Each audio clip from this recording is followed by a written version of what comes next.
been walking all morning, and it was only natural to be weary. And the walking plus the heat made him thirsty. Let's pause there for a minute. You know, when we think of Jesus, we usually think of someone who's always drawing the weary to himself. Come unto me, all you that travel and are heavy laden, and I will give you rest. Isn't that the way we think of him?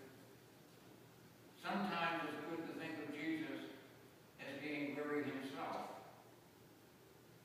Anyone who gives out all the time, as Jesus did, has to stop at times and take in, to receive the things that other people can give.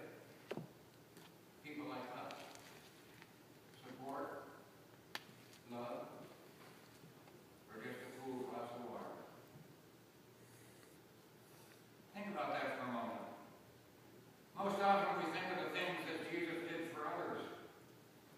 He healed them. He forgave them.